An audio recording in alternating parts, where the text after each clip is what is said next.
Welcome back to the Skill Cookbook series on building Forever Maze, an online game that I created in Swift.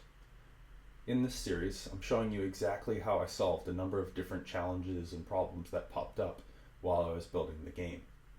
I mentioned that it was an online game, and in fact even real-time. You might even go so far as to call it an MMO, or massively multiplayer online game. In a previous post, I showed you how I used Firebase to actually have real-time data between all of the different people playing the game at any point in time. In that post, I just kind of talked about the basic structure, the essential elements for creating a nice base class in Swift that could really handle the online components that we needed.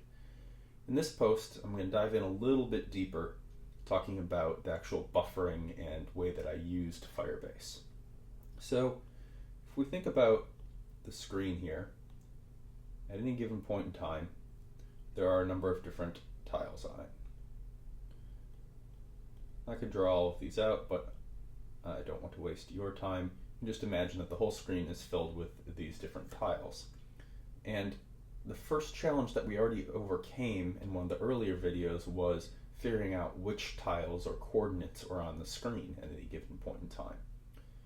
So as a player takes a step here, if he's standing in the middle, and he takes a step this way or that way, obviously some tiles are now going to be off the screen and other tiles are going to become on the screen.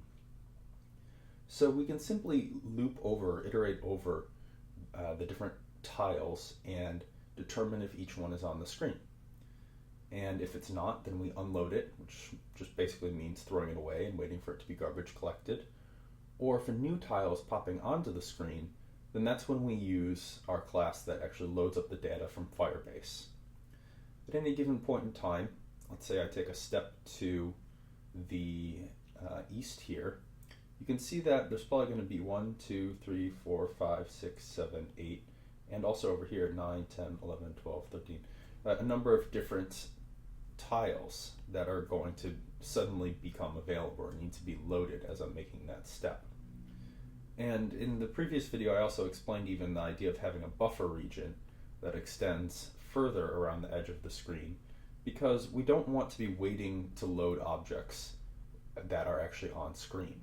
You don't want to have something suddenly appear in the middle of the screen because you were loading it only after it came on screen. Use the buffer region as a way to preload things so that they're already visible to the player by the time the actual step is complete. So the core, the meat of this is really just looping over these different coordinates and subscribing to the new objects. As an aside, I'll say that I designed Forever Maze very intentionally so that it could work around certain Firebase limitations.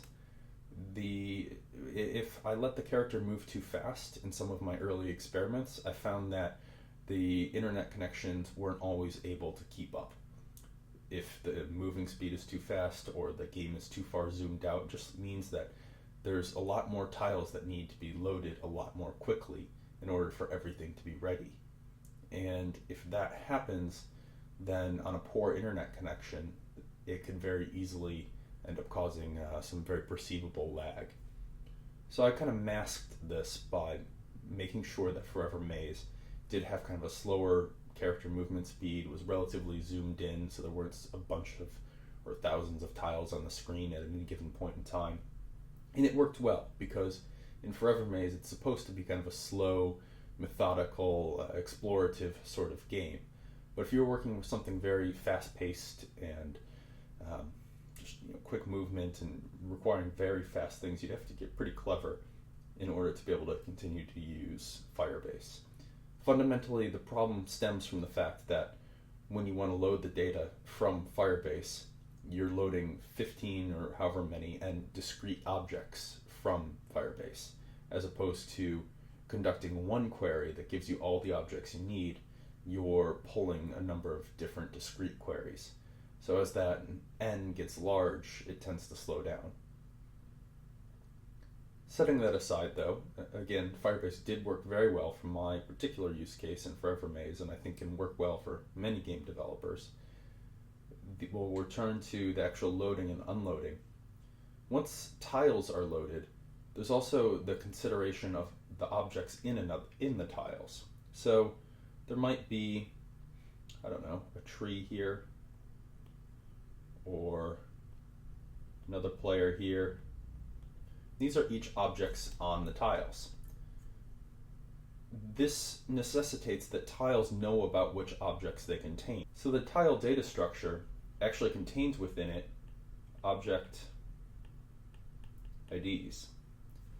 Object IDs are sufficient to load the objects that are contained in that tile. So just it'll be some hexadecimal string, or some unique identifier of an object, which we can then construct a Firebase path from and load up the object that's contained in the tile.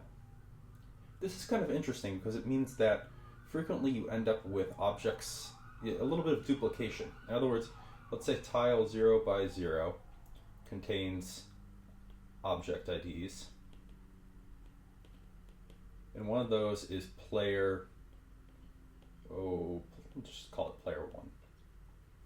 Player 1 also has its position, which is 0 by 0.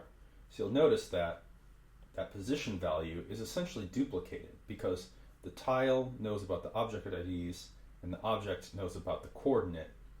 So in some ways, you essentially have a small amount of duplication of data. But this is actually in line with what Firebase recommends in terms of how you structure your data in this scenario of having of using trees such as they do. And ultimately, it doesn't end up being too bad because the data is that you have to choose one that becomes a source of truth, and the actual object itself, like the player, should know the actual true value of its coordinate position.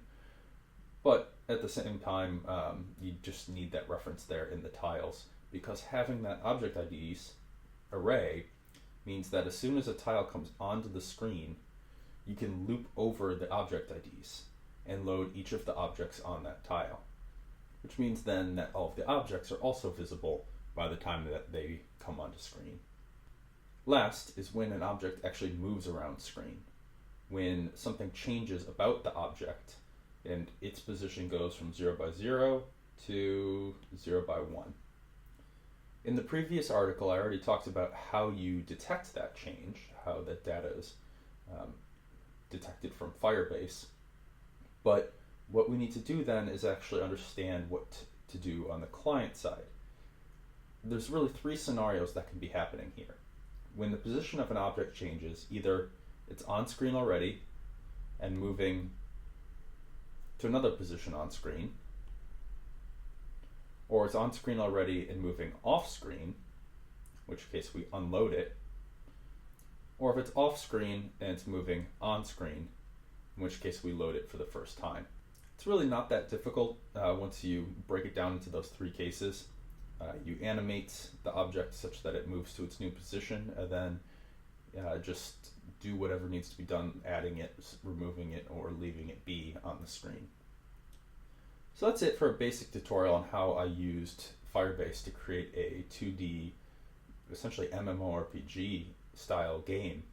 Even though Forever Maze isn't branded as an MMO, it really has all of the hallmark features here of being able to do real-time data and see your friends walking around. Like you can actually, if your friend is on the screen at the same time as you, you will see him moving, and if the world changes, everything is instantly visible to you.